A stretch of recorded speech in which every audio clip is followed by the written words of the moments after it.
सो hi friends, तो आज हम आपको पैरास्टामोल के डोजेस, यूजेस, साइड इफ़ेक्ट के बारे में बताएंगे। पैरास्टामोल, तो पहले हम स्टार्ट करने वाले हैं पैरास्टामोल की यूजेस के बारे में। पैरास्टामोल हमें किस किस काम आ सकती है। तो पहले हम पैरास्टामोल जब हमें हेडेक हो या सर में दर्द हो तो हम इसको यूज़ कर सकते हैं। मसल पेन, कहीं भी मसल पेन हो तो वो वहीं भी उसके लिए हम यूज़ कर सकते हैं। जहाँ कोल्ड हो, फीवर हो, बैक पेन हो, टूथ पेन हो, जहाँ कोई मसूड़ों में दर्द हो तो इसमें हम इसको यूज़ कर सकते हैं। और कब हमें हमें इसको यूज़ नहीं करना चाहिए। अगर प्रेगनेंसी हो तो तभी हमें इसे यूज़ नहीं करना चाहिए। अगर छोटा बच्चा दूध पीने वाला हो तो वहाँ पे उस टाइम पे भी हमें इसको यूज़ नहीं करना चाहिए, लेकिन उसके लिए आपको डॉक्टर के पास जाना पड़ेगा। तो अगर आपको एलर्जी है तो इसको ना यूज़ नहीं करें। और किडनी प्रॉब्लम है, लिवर प्रॉब्लम है तो भी इसे यूज़ ना करें। और इसके साइड इफ़ेक्ट क्या क्या हैं?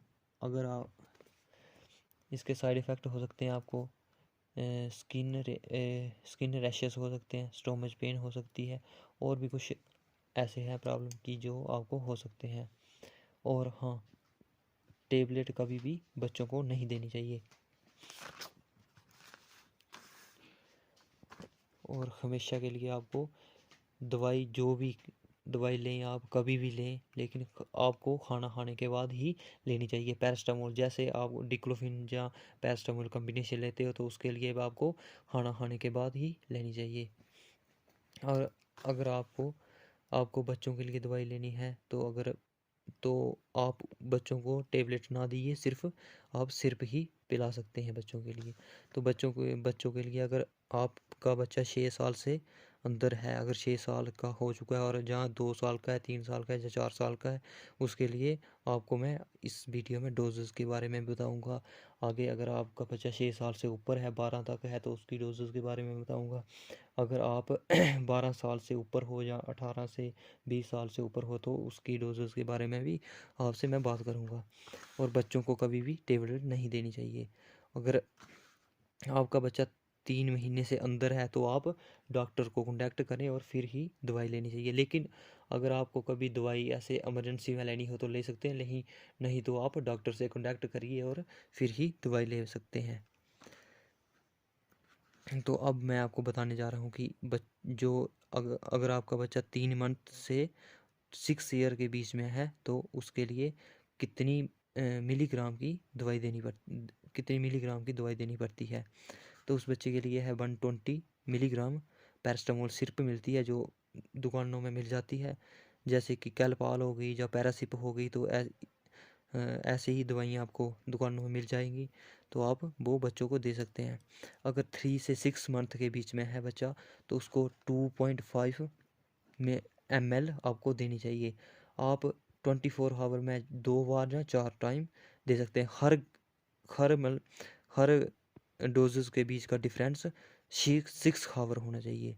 और अगर आपका बच्चा 6 मंथ से 24 मंथ के बीच में है तो उसको 5 ml, और इसका भी उसकी भी डोज वही और इसका डिस्टेंस भी वही रखना पड़ेगा। इसके लिए आपको 5 ml देनी है। और 2 से 4 ईयर के बीच में 7.5 ml देनी है। और अगर आपका बच्चा 4 to 6 के बीच में है तो इसको 10 ml देनी है। अगर बच्चा 3 मंथ से कम है तो आपको पहले ही बता चुका हूँ कि उसको आप डॉक्टर के पास ले जाएं। अब अगर बच्चा आपका 6 साल टू 12 साल के बीच में है तो आप उसको कितनी डोज दे सकते हैं जी आपको मैं बताने जा रहा हूँ।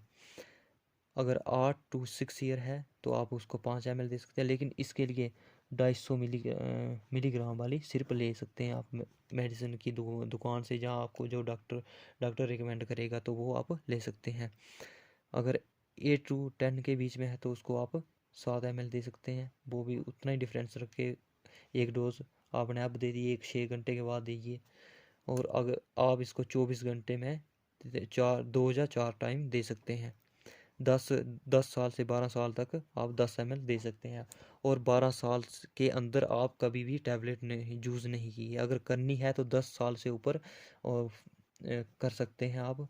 जो आपको 500 मिलीग्राम वाली टेबलेट मिलती है, वो उस हाफ करके आप उसको यूज़ कर सकते हैं बच्चों के लिए। अब हम 12 साल से जो ऊपर हैं उनके लिए आपको प्रिस्क्रिप्शन के बारे में बताएंगे, आप कब और कितने टाइम में आप कितनी ले सकते हैं और कब कब नहीं लेनी चाहिए वो। अगर आप अगर 12 साल से ऊपर हो या 18 से ऊपर हो तो आप उसको ले सकते हैं। उसके लिए आपको पर डे की 1000 मिलीग्राम की गोली लेनी होती है। आप 500 मिलीग्राम सुबह ले लीजिए और 500 मिलीग्राम आप शाम को ले सकते हैं। जैसे आपको टेबलेट कहीं दुकान में मिल जाती है, पैरास्टामोल, पैरासिप, बायोसिटामोल, कैलपॉल, ऐसे मिल जाती हैं बहुत सी दवाइयाँ, तो आप ले सकते हो। तो आप उसमें 500 मिलीग्राम सुबह ले सकते हैं और 500 मिलीग्राम आप शाम को ले सकते हैं। और हाँ, अगर अगर अगर आपने कभी आप अगर कोई दूसरा आपका दवाई मतलब आपका मेडिसिन का ट्रीटमेंट चल रहा है आपका, या कोई प्रॉब्लम है आपको, आप पहले से ही दवाई खा रहे हैं, तो आप कृपया करके इस पैरास्टामोल को नहीं खाइए। और डॉक्टर अपने जो आप जिस डॉक्टर के पास जाते हो चेक करवाते हो, तो उससे आप उसको आप पूछ लीजिए, और हम खाएं या नहीं खाएं इसके लिए आपको पूछना चाहिए उनको। अगर आपको कोई अल्कोहलिक, जैसे आप कोई दारू पीते हो या आपने पी हुई है, तो आप प्लीज़ इसका उपयोग नहीं करिए। और अगर आपको अगर कभी दवाई रिएक्शन करती है, अगर आप पैरास्टामोल खाते हो, अगर ज़्यादा डोज से लिए आपने, तो आप हमेशा कभी भी ऐसा लगता है कि आपको कुछ रिएक्शन कर रही है दवाई, या है कुछ मतलब हैवी हैवी सा लग रहा है, या कोई आपको ब्रीथिंग मतलब स्ट्रांगनेस ब्रीथिंग हो रही है, स्वेलिंग हो रही है, लिप स्वेलिंग हो रही है, या और मतलब आपके जैसे स्टोमच पेन हो सकती है आपको, या एलर्जी के जैसे एलर्जी हो सकती है आपको, तो आप कृपया करके आप डॉक्टर के पास जाएं। और हमेशा आप ये कोशिश करें कि आप हमेशा डॉक्टर को पूछ के ही पैरास्टामोल या कोई भी दवाई हो उसके यूज़ करें। डॉक्टर के से सलाह लेकर आप उसको यूज़ कर सकते हैं। तो धन्यवाद। आज की ये वीडियो आपके लिए हेल्पफुल रही होगी। अगर आपको ये वीडियो अच्छी लगी हो तो प्लीज़ इसको लाइक करिए।